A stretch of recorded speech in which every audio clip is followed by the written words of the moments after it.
اور یہ اس وقت جو فیصلے جو اس وقت ہم دیکھ رہے ہیں جس کے اوپر بڑی تنقید کی جاتی ہے، یہ پورا نظام جس کے اوپر بہت زیادہ بات کی جاتی ہے کہ کیوں اس کا جو اینڈ رزلٹ ہے وہ ٹھیک نہیں ہے اور کیوں یہ تباہی کی طرف جا رہا ہے نظام، اس کو کیسے ٹھیک کیا جائے، اس حوالے سے ہم بات کر رہے تھے۔ علامہ جہاں سے سبزواری صاحب سے گفتگو ہو رہی تھی، آپ نے کہا ایک انفرادی شخص کی ذمہ داری تو یقیناً ہے، لیکن یہ بات بھی طے کرنی ہوگی کہ جب ایک جیسے ہم کسی خاکروب کو جب بھرتی کرتے ہیں تو یہ دیکھا جاتا ہے کہ اس کی تعلیمی قابلیت کتنی ہے، لیکن جب ایک حکمراں کو یا کسی M N A M P A کو جب بھرتی کیا جاتا ہے، جب اس کو ووٹ دیے جاتے ہیں تو یہ کوئی نہیں پوچھتا کہ اس کی تعلیمی قابلیت کتنی ہے، قرآن و جو سنت ہے اس کے معاملات کو کتنا سمجھتا ہے، تعلیمات کے اوپر کتنا عمل کرتا ہے، یہ بالکل نہیں طے کیا جاتا ہے، جانچا نہیں جاتا اور اس کے بعد پھر اس کو منتخب کیا جاتا ہے تو نتیجہ ایسا ہی رہتا ہے۔ جی، ایک باغ کے اندر ایک شخص آیا تھا، اس نے انار کٹوا کے جب کھانے لگا تو دیکھا تو انار گلا سڑا تھا، تو اس کے بادشاہ جو تھا بڑا سمجھدار تھا، وہ سمجھ گیا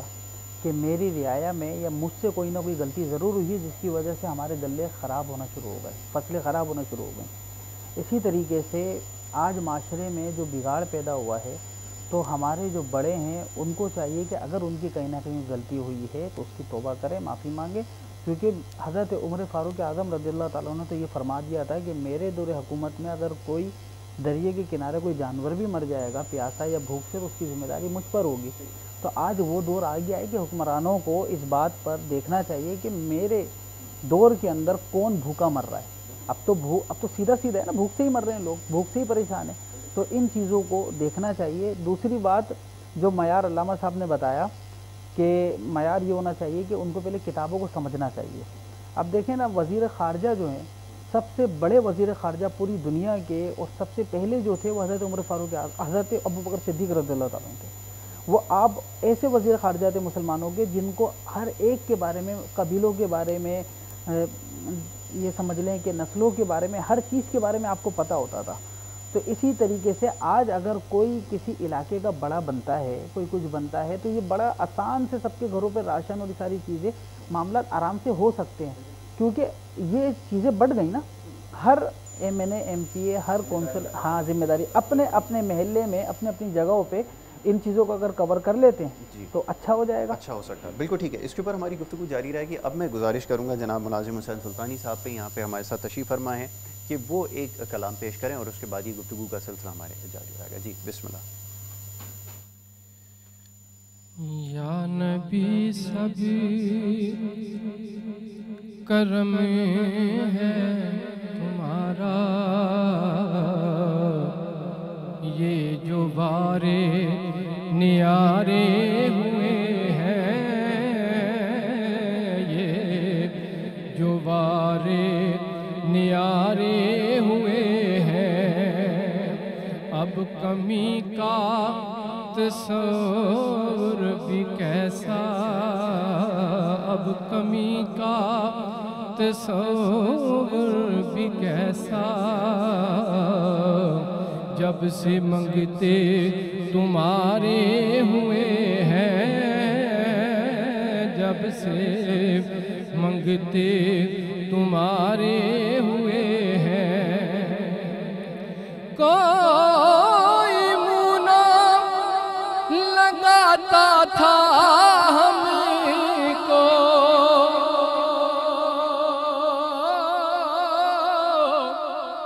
پاس تک نہ بیٹھاتا تھا ہم کو، جب سے تھاما ہے دامن تمہارا یا رسول اللہ، جب سے تھاما ہے دامن تمہارا، دنیا والے ہمارے ہوئے ہیں، دنیا والے ہمارے ہوئے ہیں، ان کے دربار سے جب بھی میں نے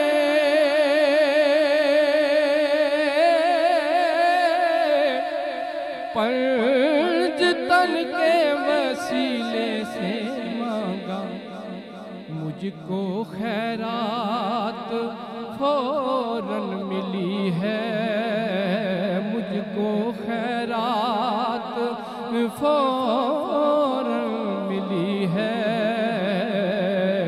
خوب میرے گزارے ہوئے ہیں، خوب میرے گزارے ہوئے ہیں، روز محشر جب میرے آقا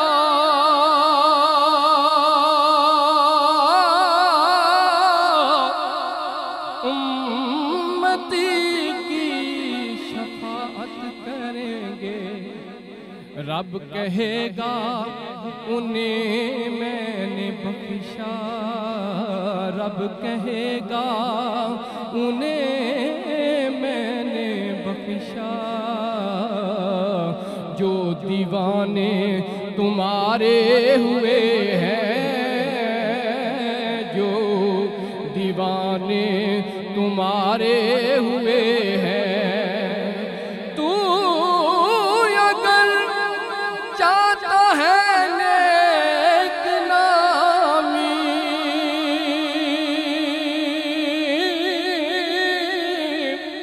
آل احمد کی کر لے غلامی، اس غلامی سے زائد نیازی، اس غلامی سے زائد نیازی،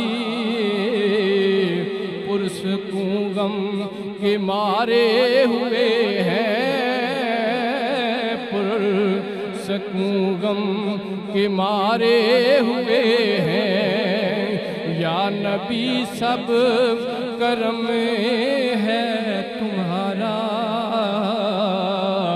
یہ جو وارے نیارے ہوئے ہیں۔ ناظم حسین سلطانی صاحب یہ کلام پیش کر رہے تھے، بڑا خوبصورت کلام اور بڑا خوبصورت انداز ہے آپ کا، بہت شکریہ کہ آپ نے کلام پیش کیا، اور یہ سلسلہ بھی جاری رہے گا، بہت سارے پیغامات جو ہیں وہ موصول ہو رہے ہیں، اس حوالے سے جو ہے ہم آپ کی فرمائشیں بھی موصول ہو رہی ہیں، تو کوشش یہ ہوتی ہے کہ مختصر وقت میں زیادہ سے زیادہ نعت خواں حضرات کو بھی شامل کیا جائے اور ہماری جو گفتگو ہے وہ بھی جاری رہے۔ مسائل کے حوالے سے یقیناً بات ہوتی ہے، کیونکہ یہ پورا ایک سیگمنٹ ہے، ایک سلسلہ انوار رمضان کا، جو مختلف سیگمنٹ ہیں، اس میں بھی کچھ روزے کے مسائل کے حوالے سے گفتگو ہوتی ہے۔ بات ہو رہی تھی سارے نظام کی، اب مسئلہ یہ ہے کہ ماضی میں ہمیں ایک بڑا اسٹرانگ میسیج ملتا ہے، اللہ پاک و برتر نے ہمیشہ ہر دور میں انسانوں کو ایک میسیج دیا ہے، پہلے انبیاء علیہ السلام کے ذریعے میسیج بھیجا جاتا تھا، اور اس کے بعد یہ اشارے بھیجے جاتے تھے وبائی امراض کی شکل میں کہ تم سے کچھ نہ کچھ غلطی سرزد ہو رہی ہے۔ اس وقت اس وبائی مرض کی وجہ سے ایک میسیج جو عقل والے ہیں ان کے لیے یہ بھی ہے، وہ یہ سمجھنے کی کوشش کر رہے ہیں کہ یقیناً پوری دنیا میں، کیونکہ اس جو وبائی مرض ہے اس کا شکار اس وقت پوری دنیا ہوئی ہے، تو ثابت یہ ہوا کہ گڑبڑ کہیں نہ کہیں سارے نظاموں کے اندر تھی، یہ غلطی سب سے ہو رہی تھی، چاہے وہاں کہیں پہ مونارکس ہوں، کہیں پہ بادشاہی نظام جس کو ہم کہتے ہیں، کہیں پہ جمہوری نظام ہو، کہیں پہ ڈکٹیٹرشپ ہو، یا کسی بھی صورت میں ہے، غلطی سب سے ہوئی ہے جس کی وجہ سے اس کا نشانہ بنے ہیں۔ آپ کیا سمجھتے ہیں؟ بالکل یاسر بھائی، آپ نے بالکل صحیح فرمایا، یہ جو کرونا وائرس کی جو پورے معاشرہ اس وقت جو اس کی زد میں ہے، اور ایک دو طرح کا اس میں ایک ٹارچر ہو رہا ہے، ایک تو بیماری ہے، دوسرا ایک سائیکو، جتنا آج کا انسان ڈپریس نظر آ رہا ہے، یعنی کسی نے سوچا نہیں ہوگا کہ عبادت گاہیں بند ہوں گی، معاشرتی رسومات ختم ہو جائیں گی، ایک دوسرے سے ہاتھ ملانا ختم ہو جائے گا۔ اس کا مقصد یہ ہے کہ انڈیکیشن ہے، اور یہ الارم جو ہے، گھنٹی جو ہے خطرے کی بج چکی ہے، اور اللہ انسان کو متوجہ کر رہا ہے کہیں نہ کہیں کہ جو کوتاہیاں کی ہیں، صرف انسانوں کو نہیں بلکہ رعایا کو نہیں بلکہ حکمرانوں کو بھی اللہ تنبیہ کر رہا ہے کہ، اور اس کی زد میں سارے ہی ہیں، عام انسان ہیں یہاں زد میں ہیں۔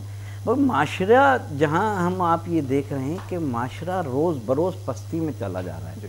اچھا، آج کل جس معاشرے میں ہم یہاں قیام کر رہے ہیں، جہاں ہم ہیں، جہاں پہ آپ اگر کسی کی اصلاح کرنا چاہیں گے تو وہ آج ایک بڑا آسان سا اس کا جواب ہے کہ یہ معاشرے کی ضرورت ہے۔ بالکل ایسے ہی، کوئی بھی اللہ کی نافرمانی آپ بتا دیں، وہ آپ کہے گا معاشرے کی ضرورت ہے، گانا سننا معاشرے کی ضرورت ہے، جو کلچر کپڑے پہننا ہے وہ معاشرے کی ضرورت ہے، گھومنا پھرنا معاشرے کی ضرورت ہے، بے پردگی معاشرے کی ضرورت ہے۔ اس کا مقصد یہ ہے کہ ہم نے دین پہ فوقیت دے دی معاشرے کو۔ اب جن قوموں میں دین پہ اپنے کلچر کو فوقیت دے دی جاتی ہے تو اس قوم کو مارنے کی ضرورت نہیں پڑتی ہے، چاہے اقتصادی طور پہ ہو، چاہے دنیاوی طور پہ ہو، چاہے دوسرے طریقہ کار ہوں۔ آپ یہ دیکھیں کہ جیسے جیسے معاشرہ پستی کی طرف جا رہا ہے، دنیا میں ایسی ایسی وبائیں، ایسے ایسے امراض، ایسے ایسے طریقہ کار جو ہے آپ کو نظر آ رہے ہیں۔ اسی طریقے سے آپ یہ دیکھیں کہ طرز حکمرانی کو سمجھنے کے لیے بڑا آسان سا ایک خط جب مدائن کا گورنر بنایا گیا تھا مالک اشتر کو، تو حضرت علی علیہ السلام نے ایک خط لکھا تھا۔ وہ خط آج دنیا میں ایک یونیک خط بنا ہوا ہے، لوگ اس کی یعنی اگر ایک دفعہ حاکم وقت اس خط کو پڑھ لیں تو دنیا جو ہے، دنیا سے یہ ساری نفرتیں، یہ مسلکی جھگڑے، یہ قومی جھگڑے، یہ لسانی فسادات، یہ قوموں کے جھگڑے، یہ سارے ختم ہو سکتے ہیں، مگر سوال یہ ہے کہ امپلیمنٹ ہو، اس کو سمجھا جائے۔ ہمارے ہاں معاشرے کا المیہ یہاں ہے جہاں ہم سانسیں لے رہے ہیں، یہاں صورتحال یہ ہے کہ پارلیمنٹ کے ممبر کو سورہ کوثر نہیں آتا۔ سب سے بڑا بیسک معاشرہ یہ کہ وہ آدمی جس کا کام ہے معاشرے میں اصلاح کرنا، قانون سازی کون کرے گا؟ جس کو دین کی واقفیت ہوگی، اور اس قانون سازی پہ کون عمل کرے گا؟ رعایا عمل کرے گا۔ اب قانون ساز کو اتنا پڑھا لکھا ہونا چاہیے جیسے ٹیچر کو، ٹھیک ہے نا؟ میں اگر ممبر سے کوئی ایسی بات کہوں گا جس سے معاشرے میں انارکی پھیلے، جھگڑا پھیلے، فساد پھیلے، تو میں یہ دین کی خدمت تو نہیں کر رہا ہوں۔ آپ کہیں گے مولانا دین کی خدمت تو نہیں کر رہے۔ اسی طریقے سے جو قانون سازی کی جاتی ہے دنیا میں، اس کو اتنا معلوم ہونا چاہیے کہ یہ جو قانون سازی اس پہ رعایا عمل کرے گی تو اس کے فائدے کتنے ہوں گے، اس کے نقصانات کتنے ہوں گے۔ بالکل ٹھیک ہے۔ اچھا یہ فرمائیے کیا کہ غلطی، اس کو غلطی ہی کہیں گے کیونکہ بہت ساری چیزیں ہماری فطرت میں شامل ہو گئی ہیں، جھوٹ بولنا، کم تولنا، یہ ساری وہ چیزیں جس کے اوپر پچھلی قوموں پہ عذاب آئے۔ آپ نے کہا معاشرت حاوی ہو گئی ہے، تو اب ہم یہ سمجھ بیٹھے ہیں کہ یہ ہماری معاشرت کا حصہ، یعنی کہ پیسے دیے بغیر پولیس والے سے کام نہیں ہوگا۔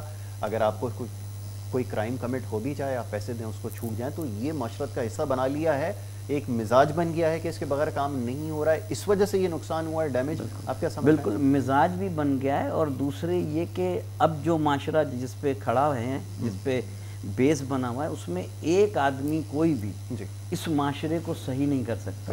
یا تو کوئی اب تو ایسا کوئی انقلاب بھی ماضی میں نظر نہیں آ رہا ہے کہ کوئی ایسی شخصیت ہو جو کہ پورے معاشرے کو پلٹ کے رکھ دے۔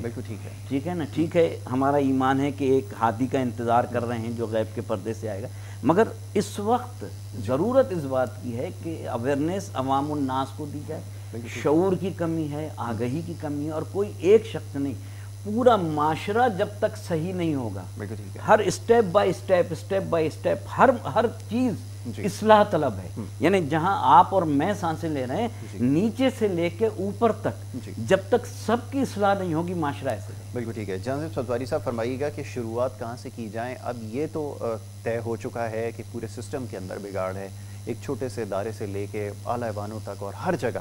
اب یہاں پر بہت زیادہ چیزیں کنٹروورشل ہو جاتی ہیں بہرحال، لیکن یہ بات فیکٹ ہے کہ یہ بات نظر آتی ہے سوسائٹی کے اندر بگاڑ کی وجہ بھی یہی ہے کہ کسی ایک ادارے میں، کسی ایک جگہ پہ بھی اگر ہاتھ رکھ دیں تو ایسا نہیں ہے کہ بالکل 100% ٹھیک طرح سے کام کر رہا ہو یا بالکل کرپشن سے پاک ہو۔ سوال یہ پیدا ہوتا ہے کہ جب ایسی سوسائٹیز ہوں جہاں پر اتنا بگاڑ ہو تو شروعات کہاں سے کی جائے؟ آپ کیا سمجھتے ہیں؟ معاشرتی علوم جو ہے یہ معاشرے میں الجھاؤ کو ختم کرنے کے لیے سکھایا جاتا ہے۔ بہت خوب۔ تو کم از کم ہمارے حکمرانوں کو معاشرتی علوم پر پی ایچ ڈی تو ضرور کرنی چاہیے، کیونکہ اگر یہ پڑھ کر معاشرے میں آئیں گے تو پھر یہ اچھا کام کر سکیں گے۔ بہت اچھی بات۔ معاشرے کو سمجھیں گے تو اس کا کام کر سکیں گے۔ دوسری بات یہ ہے کہ دنیا کے اندر پوری دنیا اس بات کو مانتی ہے کہ اگر قانون کی کوئی کتاب ہے تو وہ قرآن پاک ہے۔ بے شک۔ اگر کوئی ہدایت کی کتاب ہے تو وہ قرآن پاک ہے، بے عیب کتاب ہے تو وہ قرآن پاک ہے۔ تو کم از کم حکمرانوں کو قرآن پاک ایک مرتبہ ضرور پڑھنا چاہیے، اور ہو سکے تو ترجمے کے ساتھ پڑھنا چاہیے۔ اگر پورا نہیں پڑھتے ہیں تو جو قانون کے مطابق اس میں جو آیات کریمہ ہیں ان کا ترجمہ اور ان کی تفسیر ضرور پڑھنی چاہیے، تاکہ وہ اس کے مطابق کام کر سکیں۔ کیونکہ دیکھیں آج اگر ہم کہتے ہیں کہ پاکستان کے اندر یہ بگاڑ ہے، یہ بگاڑ ہے، یہ بگاڑ کیوں ہے؟ کیونکہ ہم نے ان کو چھوڑ دیا ہے۔ یہ ہمارا کام ہے، قرآن ہماری کتاب ہے، ہمارے لیے قرآن آیا ہے، صحیح ہے نا؟ یہ تمام چیزیں میرے آقا دو عالم صلی اللہ علیہ وسلم کی سنت اور ان کے اصحاب کی سنت ہے، وہ ہمارے لیے ہم نے اپنانی ہے۔ یہ اسلامی جمہوریہ پاکستان ہے، ہم نے چھوڑ دیا۔